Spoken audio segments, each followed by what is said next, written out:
Bombo Business News. Nagapanguna nga nagtulod sang pagsaka sang inflation sang Enero amo ang restaurants, rakipiraan cafe, ang mga karinderya, mga fast food shops kag mga pagkaon sa ludira. Suno kay Undersecretary Dennis Mapa, National Statistician kay Civil Registrar General, mayara sang bastante nga pagsaka sa presyo sang ginluto nga mga pagkaon. Ilabi na ang mga sudan kaangay sang karne, kahiman sa mga adobo kag pork sinigang. Ini nga pagkaon mayara sang 4.1% nga inflation sa Enero nga mas mataas ang 2.6% sa December 2025.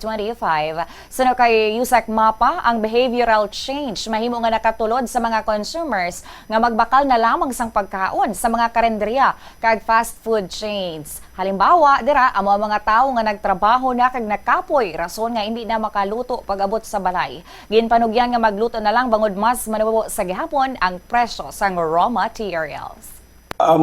Yung possible, but also possible nga for behavior. Like for example, you don't have time to cook your meals sa bahay. So there are a lot of factors.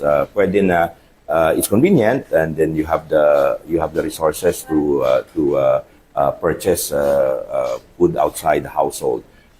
Right now kasi what we're seeing are prices. Hindi pa natin nakikita talaga yung value. So the value kasi is being collected from other surveys like revenue ng mga restaurants, so doon natin makikita. Si Undersecretary Dennis Mapa, ang National Statistician. Sa ato na nga reference rate. Bombo Foreign Exchange Update is brought to you by Queen Bank Business Banking. Kabombo ini nga exchange rate gan basa sa closing transactions ang Bankers Association of the Philippines sa Kunbap kag Bangko Sentral ng Pilipinas sa BSP kahapon sang hapon. Magabalik liwat ang transaksyon sa buong nga aga. Sa ato na nga latest nga reference rate, 58 pesos and 69 centavos baylo sa US dollar, 7 pesos and 55 centavos para sa Hong Kong dollar, 46 pesos and 35 centavos sa Singapore dollar, 15 pesos and 72 centavos sa Saudi Real, 69 pesos and 63 centavos baylo sa euro.